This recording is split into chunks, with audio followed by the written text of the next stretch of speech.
Assalamualaikum warahmatullahi wabarakatuh. Apa kabar? Kali ini kita masuk di pertemuan kedua. Itu masih di subbab pertama, yaitu tentang arti ruang lingkup kajian antropologi. Nah, di sini saya akan menjelaskan beberapa fase-fase perkembangan antropologi. Nanti kemudian kita bahas tentang kajian ulang antropologi. Di sini kita lihat ada fase-fase perkembangan antropologi, itu kita bagi 4 fase. Di fase pertama itu yang dinamakan fase penemuan dan pencatatan. Sebagaimana kita ketahui bahwasanya kita belajar sejarah, bagaimana penjelajah-penjelajah itu memotivasi ya untuk keluar dari benuanya. Itu ada semboyan 3G. Apa itu 3G? Gold, glory, gospel. Gold itu dengan simbol kekayaan, glory itu dengan kekuasaan, dan gospel itu dengan ajaran atau doktrinasi keagamaan pada saat itu ya. Nah, itu terjadi sebelum tahun 1800-an, dimana ketika itu terjadi orang-orang Eropa Barat yang memulai untuk menjelajahi berbagai benua. Dari penjelajahan tersebut maka menghasilkan beberapa kisah-kisah ya, perjalanan, laporan, tulisan para musafir, pelaut atau pendeta yang memuat deskripsi adat istiadat, susunan masyarakat, bahasa, dan ciri-ciri fisik yang beraneka ragam. Nah, jadi di fase pertama ini orang-orang Eropa Barat mulai menjelajahi berbagai benua. Kemudian muncul istilah di situ etnografi ya, atau konsep pelukisan suku bangsa. Di fase pertama ini ada Marsden dari Inggris di Bengkulu tahun 1873 menuliskan kisah The Story of Sumatra tentang suku-suku bangsa di Indonesia. Di fase pertama ini juga muncul berbagai sikap di kalangan terpelajar Eropa. Ada 3 pandangan. Pandangan pertama, sebagian memandang tentang sifat keburukan dari bangsa-bangsa yang dituliskan itu. Mereka itu sesungguhnya bukan manusia, artinya orang di luar Eropa. Mereka beranggapan itu manusia liar, turunan iblis. Terhadap mereka layak disebut savage atau primitif dan lain sebagainya.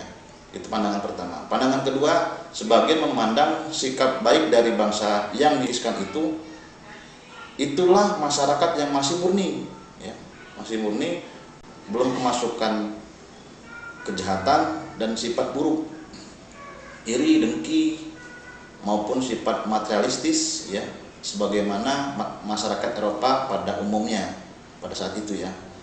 Pandangan ketiga, mereka sebagian lagi dari kalangan terpelajar Eropa tertarik ya akan keanehan, keunikan bangsa di luar Eropa itu, tentang adat istiadatnya. Bangsa yang dilukiskan itu timbul suatu upaya atau usaha untuk mengumpulkan benda hasil kebudayaan suku bangsa tersebut. Selanjutnya dihimpun sehingga timbullah lembaga semacam museum tentang kebudayaan. Nah, itulah pandangan dari hasil penjelajahan di fase pertama. Masuk ke fase 2, itu disebut fase penyusunan dan analisa bahan. Itu terjadi di pertengahan abad ke-19, artinya 1850-an ya. Dari hasil penjelajah maka muncullah karangan-karangan yang menyusun bahan etnografi. Yang satu tadi yang di fase pertama berdasarkan pendekatan evolusi manusia. Dari hasil tersebut di fase kedua ini muncul anggapan bahwasanya bangsa Eropa Barat itu adalah sebagai masyarakat yang punya peradaban sangat tinggi, sedangkan di Eropa Barat itu sebagian masyarakat primitif. Mereka sudah mendikotomi ya. Di fase kedua ini mereka menganalisa bahwasanya konsep evolusi, bahwa masyarakat dan kebudayaan manusia telah berevolusi sangat lambat, jangka waktu ribuan tahun lamanya, melalui tingkat rendah antar sampai tingkat tertinggi dan kompleks. Fase kedua ini antropologi menjadi ilmu yang bersifat akademik ya, dengan tujuan mempelajari manusia dan masyarakat serta kebudayaan yang primitif. Mereka memandang primitif guna memperoleh konsep tentang tingkatan kuno dulu, sejarah evolusi, sejarah penyebaran kebudayaan manusia.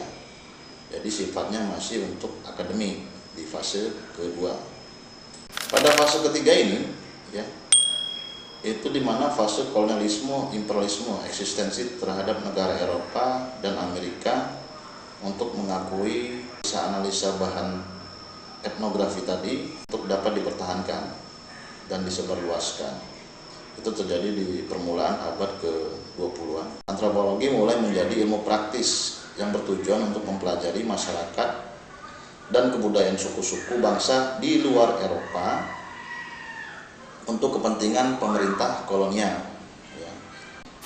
Untuk mengenal suatu daerah hanya ada satu cara, yakni memahami dan mengenali tabiat serta sikap watak yang khas dari suatu wilayah dan suku-suku bangsa yang bersangkutan. Antropologi menjadi suatu ilmu yang praktis dengan tujuan mempelajari masyarakat dan kebudayaan suku-suku bangsa di luar Eropa guna untuk kepentingan kolonial dan guna untuk mendapatkan suatu pengertian tentang masyarakat kini yang kompleks. Nah, ini di fase ketiga. Dan terakhir fase keempat, fase era pembaruan dan penemuan ilmu antropologi. Itu terjadi di sesudah tahun 1930.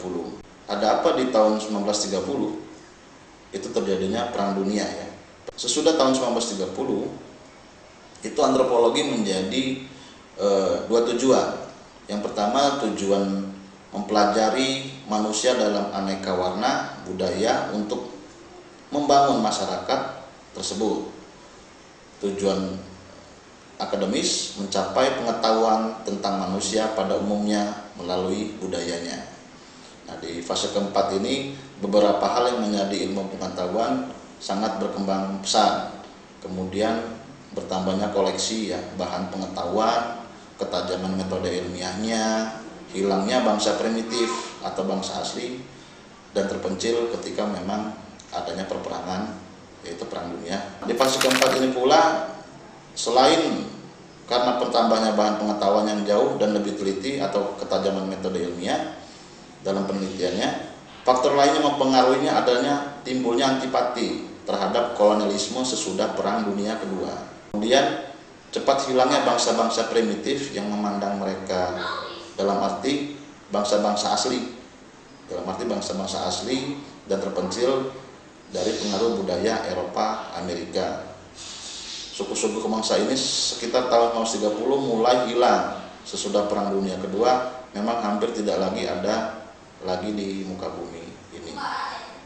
Setelah kita mempelajari arti kajian antropologi, ruang lingkup, dan fase-fase perkembangan antropologi, menjadi perhatian mendalam terhadap kajian ulang antropologi, dan muncul pertanyaan mendasar. Dengan semakin sedikitnya kota dan peradaban yang masih harus ditemukan, masyarakat semakin modern. Apakah tidak ada lagi lahan pekerjaan seorang antropolog? Bukankah dengan munculnya imperium negara baru dari kekaisaran ya, yang runtuh, ini telah mengejala sehingga semakin hilangnya laboratorium para antropolog, dan itu berarti tidak ada lagi yang dapat dikerjakan oleh peneliti antropolog. Maka di tahun 1951 ada simposium antropologi mengkaji ulang tentang tujuan dan ruang lingkup ilmu ini, ilmu antropologi ini.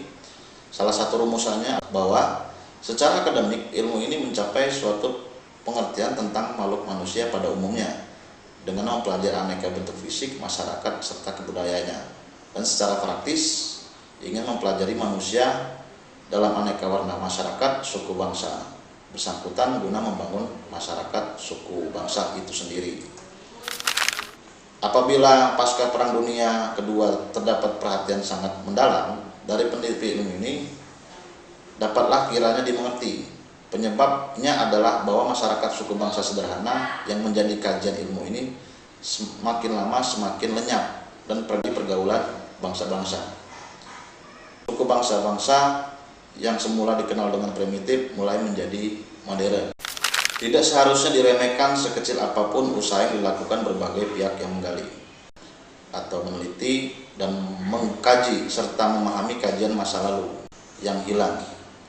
Renungan mendalam ini harus diupayakan dalam rangka memahami masa lalu yang mulai hilang meskipun berhadapan dengan sikap arogansi sebagian warga masyarakat yang demikian cepat menerima pengaruh peradaban kebarat-baratan dan melupakan sama sekali akar budaya tradisionalnya. Bagaimanapun juga, akhirnya masyarakat yang akan menilai apakah suatu sistem norma dari luar itu akan menjadi tatanan baku yang akan dianut pada masa mendatang atau tidak. Dan yang serius dalam perkembangan atau evolusi kebudayaan dewasa ini adalah kecenderungan meniru suatu produk teknologi dan praktek industri modern.